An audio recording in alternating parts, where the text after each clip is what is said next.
warahmatullahi wabarakatuh. Perkenalkan, nama saya Kurnia dari kelas akuntansi A2. Di sini saya akan menjelaskan tentang kerangka konseptual. Yang pertama yaitu kerangka konseptual terbagi menjadi 6, yaitu 1. Pengguna laporan keuangan, 2. Tujuan laporan keuangan, 3. Asumsi yang mendasari, 4. Karakteristik kualitatif, 5. Komposisi karakteristik kualitatif, 6. Kendala informasi relevan dan dindal. Pertama, pengguna laporan keuangan, yaitu terbagi menjadi 2. Yang pertama, pengguna laporan keuangan pihak internal dan pengguna laporan keuangan pihak eksternal, di mana pengguna laporan keuangan pihak internal yaitu ada pemilik manajemen laporan keuangan pihak internal, yaitu ada pemilik manajemen perusahaan dan karyawan. Sedangkan pengguna laporan keuangan pihak eksternal yaitu ada investor, pengguna laporan, analisis investasi, pembeli pinjaman atau kredit, lembaga, pemeringkatan pelanggan, kompetitor, pemasok, otoritas pajak, dan pemerintah, serikat pekerja, dan masyarakat umum.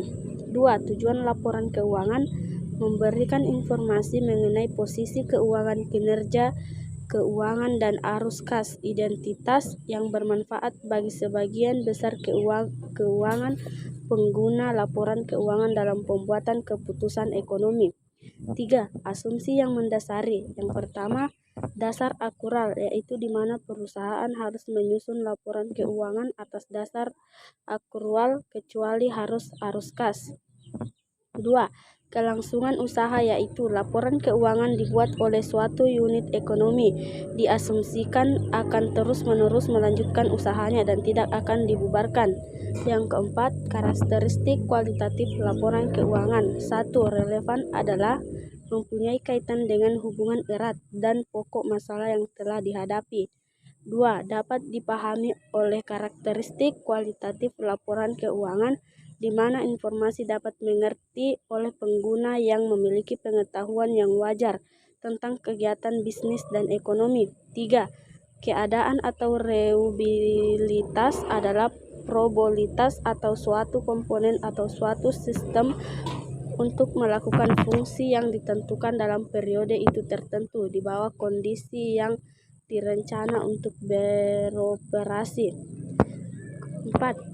Dapat dibandingkan, yaitu perusahaan antara periode untuk mengidentifikasi kecenderungan posisi dan kinerja dan perubahan posisi keuangan secara relatif, atau membandingkan laporan keuangan dengan periode yang lampau.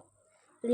Komposisi karakteristik kualitatif relevan terbagi menjadi 3. Yang pertama, materialitas, 2. Nilai prediksi, 3. Nilai konfirmasi.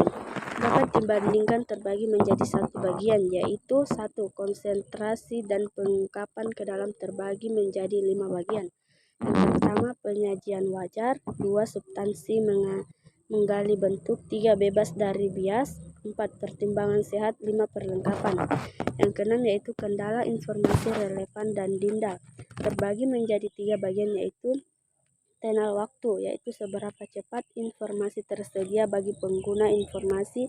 Akuntansi menyajikan informasi. Akuntansi tidak tepat waktu menyajikan informasi yang kurang bermanfaat dalam pengambilan keputusan.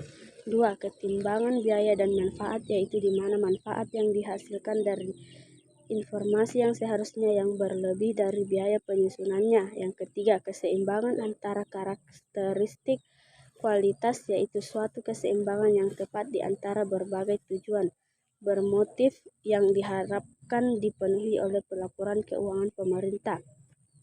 Cukup sekian dari saya. Assalamualaikum warahmatullahi wabarakatuh.